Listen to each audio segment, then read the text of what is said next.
TV के साथ बदलते भारत की शान।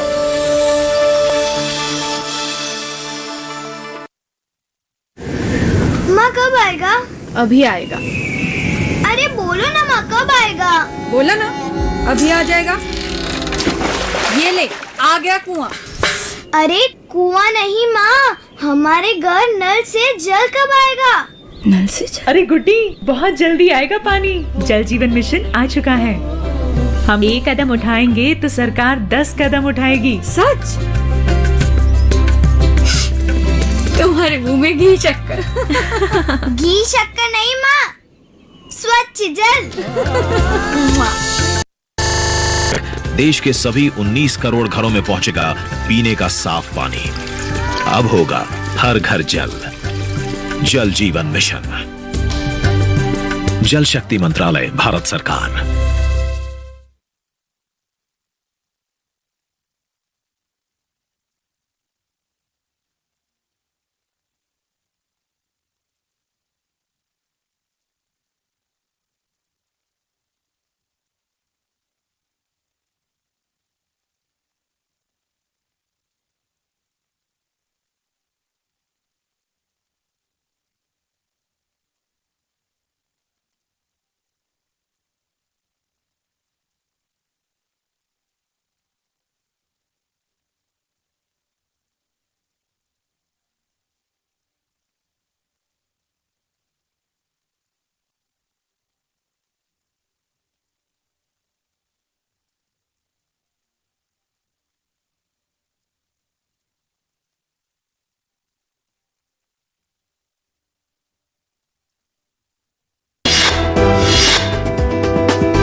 को केंद्रीय मंत्रिमंडल की मंजूरी, शीतकालीन सत्र में किया जाएगा पेश।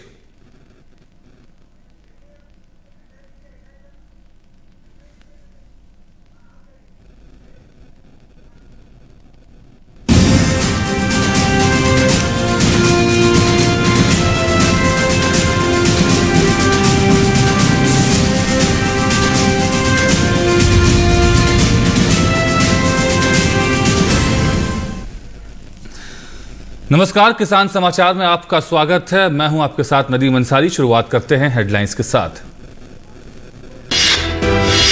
तीनों कृषि कानूनों को वापस लेने से जुड़े विधेयक को केंद्रीय मंत्रिमंडल से मिली मंजूरी, शीतकालीन सत्र में किया जाएगा पेश। प्रधानमंत्री नरेंद्र मोदी ने गुरु पर्व के अवसर पर राष्ट्र को संबोधित करते हुए कृषि कानूनों को वापस करने की थी घोषणा।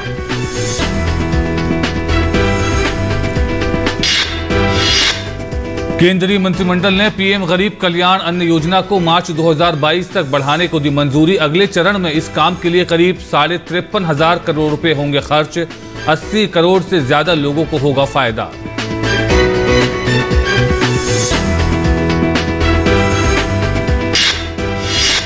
दिल्ली एनसीआर में बढ़ते वायु प्रदूषण पर सुप्रीम कोर्ट ने जताई नाराजगी। सोमवार को मामले की दोबारा होगी सुनवाई। याचिकाकर्ता ने लगाया आरोप, पंजाब में पराली जलाने वाले किसानों के खिलाफ नहीं की जा रही कार्रवाई। कोर्ट ने उत्तर प्रदेश, पंजाब और हरियाणा से पराली के निपटारे पर मांगी जानकारी।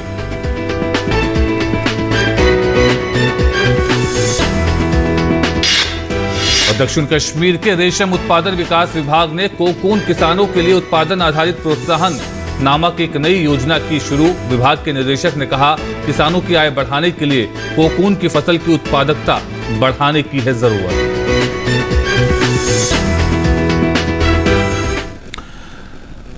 और हेडलाइंस के बाद आइए अब देखते हैं खबरों को विस्तार से।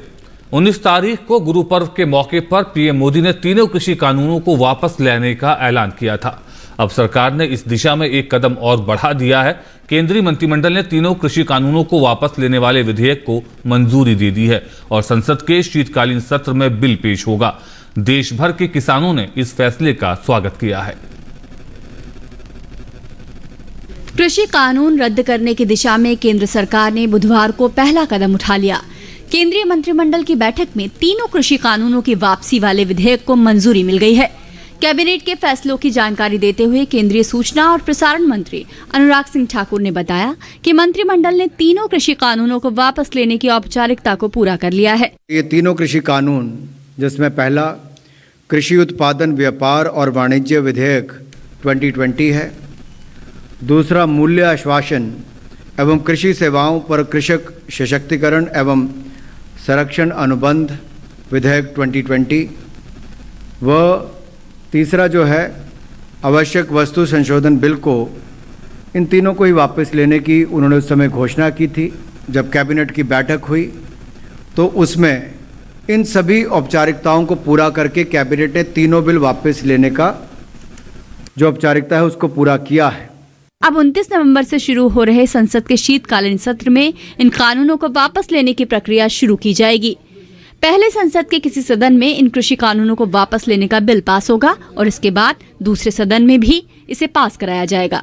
दोनों ही सदनों से पारित होने के बाद इसे राष्ट्रपति की मंजूरी के लिए भेजा जाएगा। राष्ट्रपति की मंजूरी मिलने के बाद विधिवत ये कानून खत्म हो जाएगा। कुछ ही दिनों के बाद अगले हफ्ते की शुरुआत में पार्लियामेंट का सत्र आएगा और ये जो तीनों विधेयक लोकसभा राज्यसभा में पूर्व में पास हुए थे, इनको वहां पर बाकी जो प्रक्रिया वापस लेने की वो वहां पर पूरी कर दी जाएगी। तीनों कृषि कानून वापस लेने के फैसले पर देश भर के किसानों की प्रतिक्रियाएं आ रही हैं। किसानों ने जहां एक ओर इस फैसले का स्वागत किया तो वहीं केंद्र सरकार की किसान केंद्रित योजनाओं पर खुशी भी जताई और आंदोलनकारी किसानों को अब वापस घर लौटने की सलाह दी है।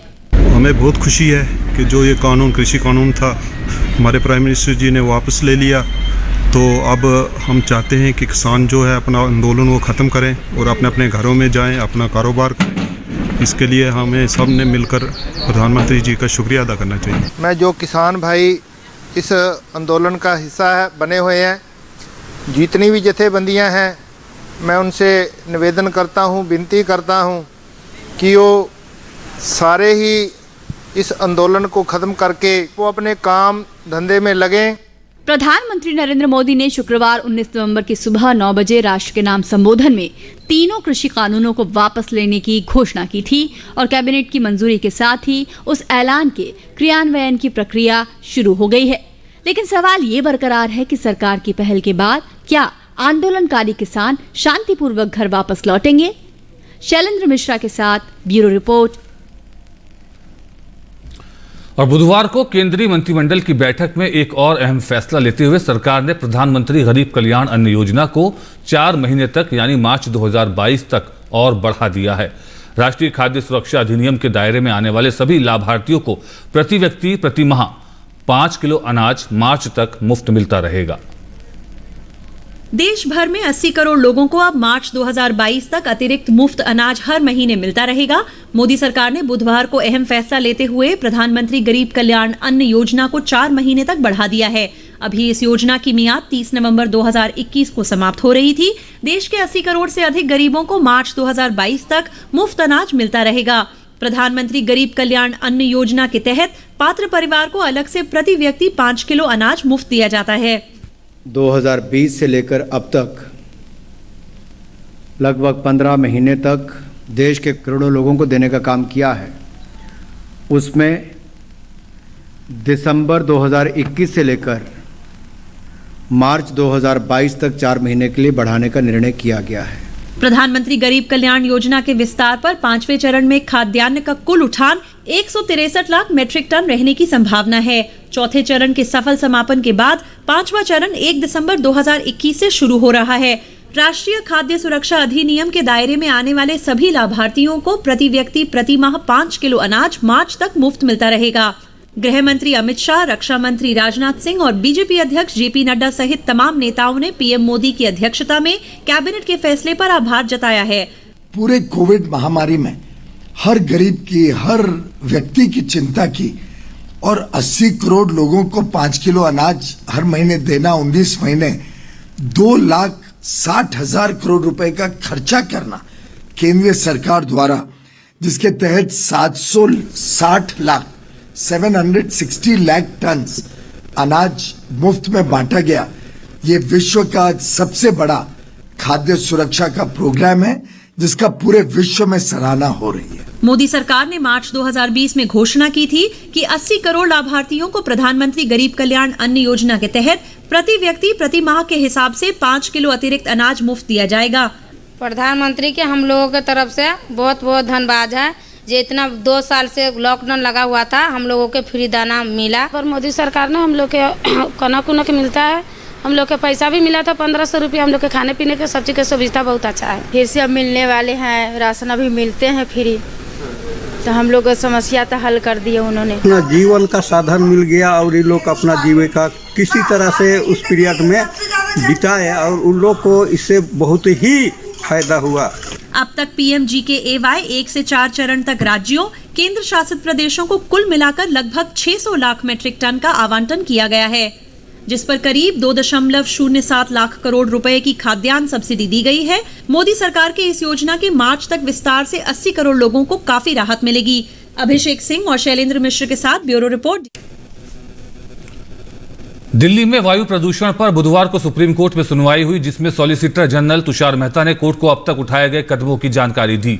एसजी ने कहा कि 578 कंस्ट्रक्शन साइट्स पर काम रोका गया है, 250 रोड स्वीपिंग मशीन इस्तेमाल की जा रही हैं और 1007 वाटर स्प्रिंकलर काम कर रहे हैं। कोर्ट ने कहा कि अगले कुछ दिनों तक निर्माण और गैर जरूरी सामान लाने वाली गाड़ियों पर प्रतिबंध जारी रखा जाएगा और अगर एयर क्वालिटी इंडेक्स 100 से नीचे आ जाता है तो प्रतिबंधों में ढील दी जा सकती है। कोर्ट ने यह भी कहा कि ऐसे तात्कालिक कदमों के बजाय उपलब्ध आंकड़ों के हिसाब से हवा की गुणवत्ता खराब होने का पूर्वानुमान लगाकर पहले ही कदम उठाए जाने चाहिए। याचिकाकर्ता के वकील विकास सिंह ने आरोप लगाया कि आगामी चुनावों के चलते पंजाब में पराली जलाने वाले किसानों के खिलाफ कोई कार्रवाई नहीं की जा रही है। कोर्ट ने यूपी, पंजाब और हरियाणा से पूछा कि पराली के निपटारे के लिए उन्होंने क्या कदम उठाए हैं। सीजेआई ने कहा कि कंस्ट्रक्शन पर रोक को देखते हुए लेबर वेलफेयर फंड से मजदूरों को मदद दें राज्य। जस्टिस DY चंद्रचूड़ ने टिप्पणी की कि अब तक उठाए गए अधिकतर कदम तात्कालिक हैं, जबकि प्रशासन को चाहिए कि वो वैज्ञानिक आंकड़ों और दिल्ली के मौसम के पूर्वानुमान का इस्तेमाल कर पहले ही एहतियाती कदम उठाए। सीजेआई ने टिप्पणी की कि इतने सालों से सरकारें क्या कर रही हैं। सीजेआई ने कहा कि हवा में सुधार होने के बाद भी इस मामले पर सुनवाई बंद नहीं की जाएगी। सुप्रीम कोर्ट सोमवार को मामले की दोबारा सुनवाई करेगा।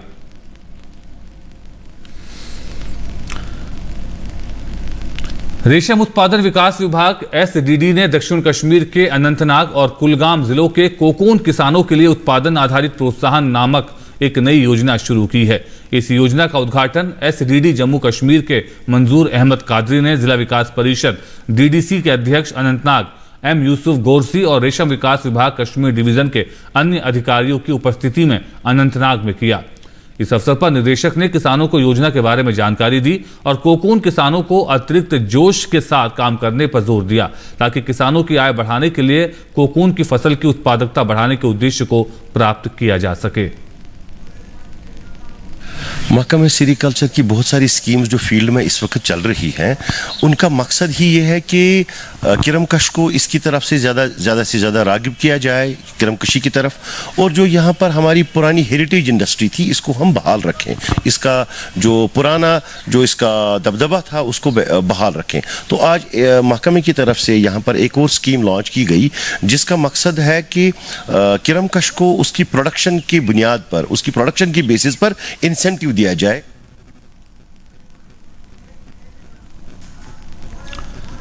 इस वर्ष अनंतनाग और कुलगाम जिले के 150 रेशम कीट किसान इस योजना के दायरे में आए हैं और उन्हें लगभग 9 लाख रुपए चेक के माध्यम से DBT मोड के माध्यम से वितरित किए गए हैं।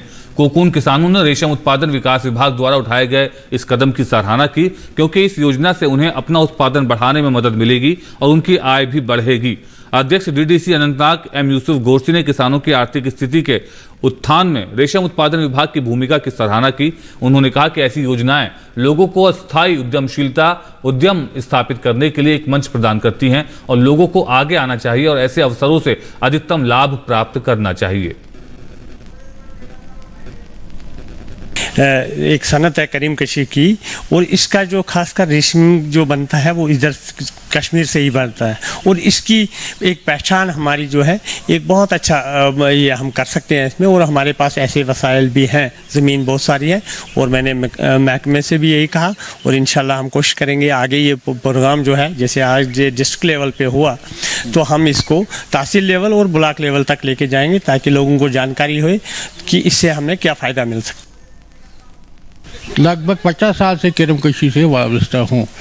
इस सिलसिले में आज बहुत खुशी हुई कि जनाब डायरेक्टर साहब, जनाब एडिशनल डायरेक्टर साहब के वसातों से एक स्कीम चालू हो गई जो इंसेंटिव स्कीम, जिसमें हमें ज़्यादा क्रॉप देने वाले किरमकश को चेक अदा किए गए। मैं पिछले 15 साल से किरमकशी करते आया हूँ, मगर मुझे इस बात से बहुत खुशी हुई है कि मुझे रोज़ बरोज़ और साल ब साल बहुत मुनाफा हो रहा है।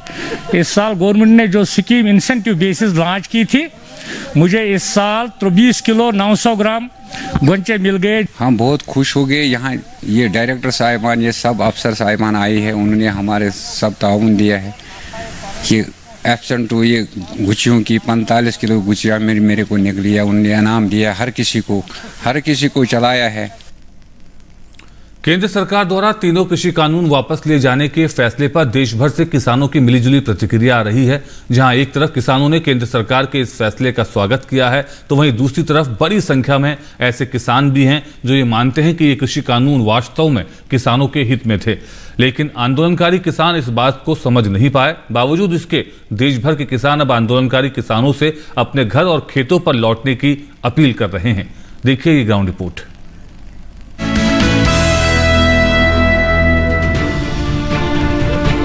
यूपी के जनपद हापुड़ के ये किसान जिस बात को लेकर सबसे ज्यादा चिंतित हैं, वो है इनके खेत और इनकी फसल। ये किसान खेतों पर अपने काम में व्यस्त हैं और रात दिन मेहनत कर रहे हैं ताकि फसल अच्छी हो सके और किसानों को उनकी फसल का उचित दाम भी मिल सके। मोदी जी ने और योगी जी ने किसी क्षेत्र में बहुत बड़ा योगदान करा है, चाहे मंडी समिति का प्रोग्राम हो, चाहे एमएसपी का हो, और चाहे किसी भी क्षेत्र में हो। यानी कि किसानों को 6,000 रुपये अनुदान राशि, और उसके बाद में किसानों को खाद, डाई, जिंक, जो भी किसानों की पेस्टिसाइड है, सबके बारे में मोदी जी ने बहुत बढ़िया काम करा है। किसानों को मेहनत से उपजाई उनकी फसल का सही दाम मिल सके, इसके लिए कृषि कानूनों की जरूरत को महसूस किया गया था। कृषि प्रधान देश में किसानों की दशा में सुधार के लिए जहां कुछ किसान कृषि कानूनों की जरूरत को शिद्दत के साथ महसूस करते हैं, तो वहीं कुछ किसान ऐसे भी हैं जो इनके वापस लिए जाने से खुश हैं। जो ये मोदी जी ने जो अपना कृषि जो कानून वापसी लिया है, बहुत अच्छा किया है। किसानों के हित की बात है, ये बड़ी अच्छी बात है। मैं ये अपील करूंगा कि सभी किसान भाई इसका समर्थन करें। धरना दे रखी है किसानों ने, इन्हें वापस चला जाना चाहिए। और ये जो सरकार है बहुत अच्छे काम कर रही है, वो लोग समझ नहीं रहे इस बात को। अब जो किसान भाई हमारे वहाँ धरना दे रहे हैं, सरकार ने बिल भी वापस ले लिया है ये कृषि कानून वाला, तो अब इन्हें अपने अपने घर चला जाना चाहिए। किसानों के लिए सिंचाई की सुविधा, समय पर खाद और बिजली की पर्याप्त उपलब्धता बड़ा मुद्दा है। यूपी में किसानों को पर्याप्त बिजली मिल रही है, जिससे समय पर खेतों की सिंचाई हो रही है। तो वहीं केंद्र सरकार की किसान कल्याणकारी योजनाओं जैसे फसल बीमा और किसान सम्मान निधि को भी किसान लाभदायक बता रहे हैं। हापुड़ से रविंद्र कुमार के साथ योगेश कुमार की रिपोर्ट।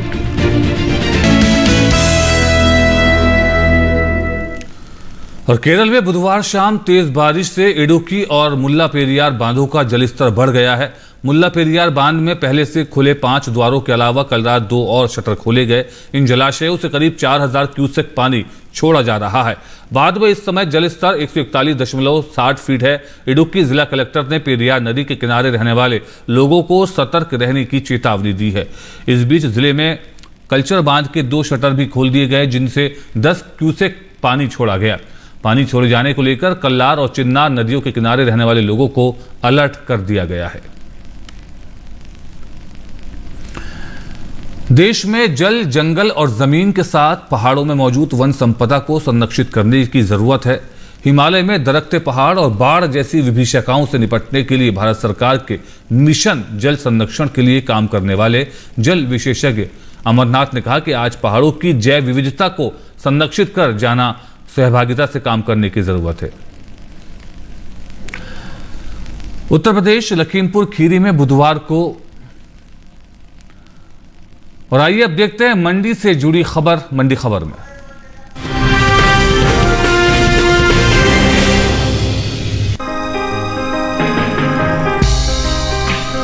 चालू रबी सीजन में दलहनी फसलों की बुआई बीते साल से पीछे चल रही है। देश भर में चना, उड़द, मूंग और मसूर के अलावा दूसरी रबी दलहनी फसलों की बुआई चल रही है। कृषि मंत्रालय के साल 2021-22 के लिए 12 नवंबर को जारी ताज़ा आंकड़ों के अनुसार दलहन की बुआई 4 लाख हेक्टेयर घटकर 55,10,000 हेक्टेयर में हो चुकी है, जबकि साल 2020-21 के दौरान बुआई का रकबा 59,16,000 हेक्टेयर रहा था। इन दिनों ज्यादातर मंडियों में साबुत अरहर की आवक सीमित बनी हुई है। अरहर के हाजिर भाव पर नजर डालें तो एग्मार्क नेट के अनुसार गुजरात की जंबूसर मंडी में 23 नवंबर को साबुत अरहर का भाव था 5,400 रूपए। 24 नवंबर को इसके भाव में 200 रूपए की मजबूती आई और भाव 5,600 रूपए पर पहुंच गया। राज्य की राजकोट मंडी में भी अरहर के भाव में बढ़त दर्ज हुई। यहाँ 23 नवंबर को इसका भाव रहा 4,750 रूपए, जो कि 24 नवंबर को 500 रूपए बढ़कर 5,250 रूपए पर पहुंच गया। राजस्थान की लालसोट मंडी में इस दौरान साबुत अरहर के सौदों में तेजी के साथ कारोबार हुआ। यहाँ 23 नवंबर को साबुत अरहर का भाव रहा 4,500 रूपए। 24 नवंबर को इसके सौदे 175 रूपए बढ़कर 4,675 रूपए पर हुए। हालांकि कर्नाटक की लक्ष्मेश्वर मंडी में 24 नवंबर को अरहर का भाव 302 रूपए की मजबूती के बाद 3,611 रूपए से 3,913 रूपए हो गया। बता दें कि कृषि मंत्रालय ने 2021-22 के लिए मुख्य खरीफ फसलों के पहले अग्रिम अनुमान को जारी किया है। घरेलू स्तर पर दलहन की पैदावार साल 2021-22 के दौरान अच्छी हो सकती है, जिसका असर भाव पर पड़ सकता है।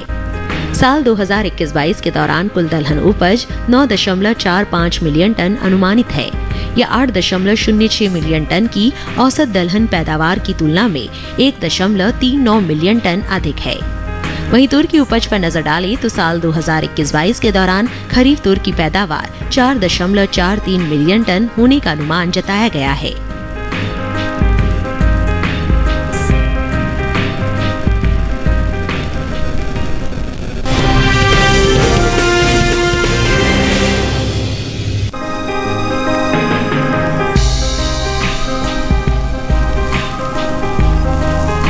देश भर में इन दिनों रबी मक्का की बुआई हो रही है। चालू रबी सीजन में मक्का की बुआई बीते साल के मुकाबले बढ़ी है। मक्का के रकबे में अब तक 13,000 हेक्टेयर की बढ़ोतरी दर्ज की गई है। कृषि मंत्रालय की ओर से साल 2021-22 के लिए 18 नवंबर को जारी ताज़ा आंकड़ों के अनुसार रबी मक्का की कुल बुआई 3,39,000 हेक्टेयर में हो चुकी है। वहीं साल 2020-21 के दौरान बुआई का रकबा 3,26,000 हेक्टेयर ही रहा था। बात मक्का के हाजिर भाव की करे तो एग्मार्क नेट के अनुसार गुजरात की जंबूसर मंडी में 23 नवंबर को मक्का का भाव था 1,750 रूपए। 24 नवंबर को इसके भाव में कोई बदलाव नहीं आया और भाव 1,750 रूपए पर टिका रहा। वहीं मध्य प्रदेश की खातेगांव मंडी में मक्का के सौदों में कमजोरी के साथ कारोबार हुआ। यहाँ 23 नवंबर को मक्का का भाव रहा 1,500 रूपए। 24 नवंबर को इसके भाव में 80 रूपए की नरमी आई और भाव 1,420 रूपए हो गया। राजस्थान की बेगू मंडी में 23 नवंबर को मक्का का भाव था 1,750 रूपए। 24 नवंबर को इसके सौदों में 100 रूपए की बढ़त आई और भाव 1,850 रूपए पर पहुंच गया। उत्तर प्रदेश की बात करें तो यहाँ की गोंडा मंडी में मक्का का कारोबार स्थिर भाव पर हुआ। यहाँ दोनों दिन यानी 23 और 24 नवंबर को मक्का का भाव 1,750 रूपए पर बरकरार रहा। वहीं बुधवार को अलीगंज मंडी में मक्का के सौदे 1,710 रूपए पर हुए, जबकि छत्तीसगढ़ की प्रतापपुर मंडी में मक्का 1,700 रूपए प्रति क्विंटल पर बिकी। बता दें कि साल 2021-22 के लिए मक्का का पहले अग्रिम अनुमान जारी किया है। कृषि मंत्रालय की ओर से जारी पहले अग्रिम अनुमान के अनुसार साल 2021-22 के दौरान देश में मक्का की पैदावार 21.24 मिलियन टन होने का अनुमान है।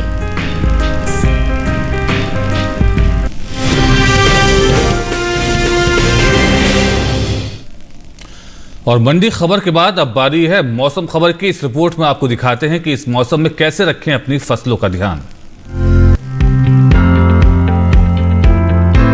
उत्तराखंड के भाबर और तराई इलाके में जौ की बुआई जारी रखें। यहाँ के किसान जई और चने की बुआई पूरी कर ले। उत्तराखंड के उप आर्द्र उपोष्ण कटिबंधीय क्षेत्र में आलू की बुआई का काम करें। अगर जम्मू कश्मीर की बात करें तो यहाँ के उष्ण कटिबंधीय क्षेत्र में सरसों और मटर की बुआई पूरी कर ले। जम्मू कश्मीर के उष्ण कटिबंधीय इलाके में बासमती धान की कटाई जारी रखें। यहाँ के मध्य हिस्सों में जई और मटर की बुआई कर सकते हैं। जम्मू कश्मीर के घाटी क्षेत्र में गेहूं, जई और सरसों की बुआई करते रहे। जम्मू कश्मीर के किसान गेहूं की बुआई जारी रखें। वहीं हिमाचल प्रदेश में गेहूं की बुआई पूरी कर ले। यहाँ के मध्य पहाड़ी उष्ण कटिबंधीय क्षेत्र में प्याज की बुआई का काम करें। हिमाचल के मध्य पहाड़ी उष्ण कटिबंधीय इलाके में फूल गोभी, पत्ता गोभी और ब्रोकली की बुआई पूरी करें। हिमाचल प्रदेश के हल्की नमी वाले पहाड़ी क्षेत्रों में मटर की बुआई जारी रखें। यहाँ के किसान गोभी वर्गीय सब्जियों की नर्सरी तैयार कर सकते हैं। हिमाचल के निचले हिस्सों में भी फूल गोभी, पत्ता गोभी और ब्रोकली की नर्सरी तैयार करें। हिमाचल प्रदेश के किसान कीवी के थावलों को खरपतवार मुक्त करते रहे और सेब की तुड़ाई समय पर कर बाजार में भेजे। सेब के बागानों में पत्ती झुलसा रोग की निगरानी करते रहे। पंजाब में उन्नत किस्म के गेहूं की बुआई करते रहे। इन दिनों गेहूं की लंबी अवधि वाली फसल बो सकते हैं। पंजाब के किसान इस समय टमाटर, बैंगन, मिर्च और शिमला मिर्च की नर्सरी तैयार करें। आलू की बुआई के लिए भी ये समय अनुकूल है। इतना ही नहीं, पंजाब में मध्य अवधि वाली उन्नत किस्म की गोभी की रुपाई का काम भी किया जा सकता है।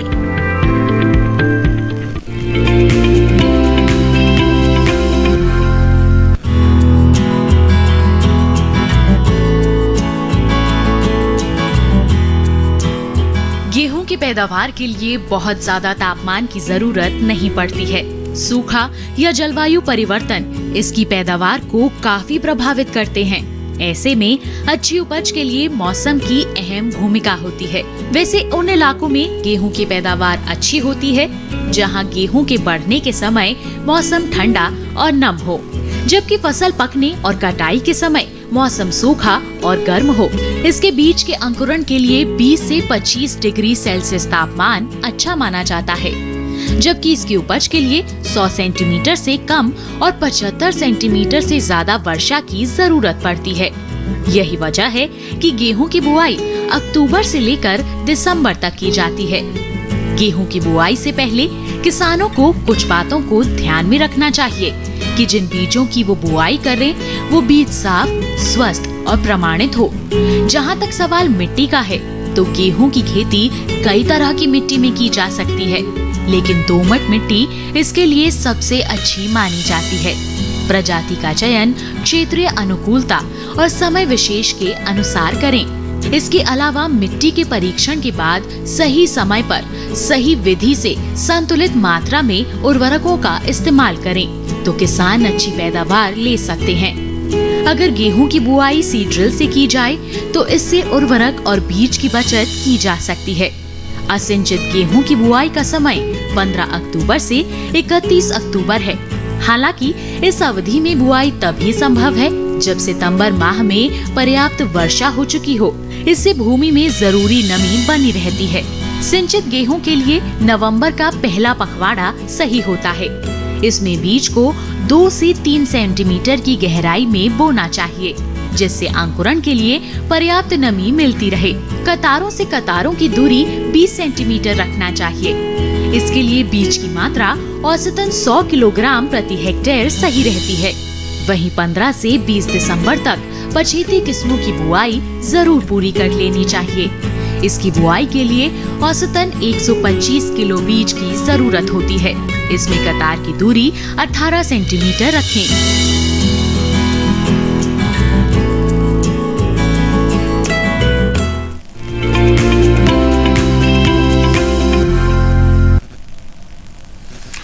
और इसी के साथ किसान समाचार के आज के अंक में फिलहाल इतने ही। हमारी पूरी टीम को दीजिए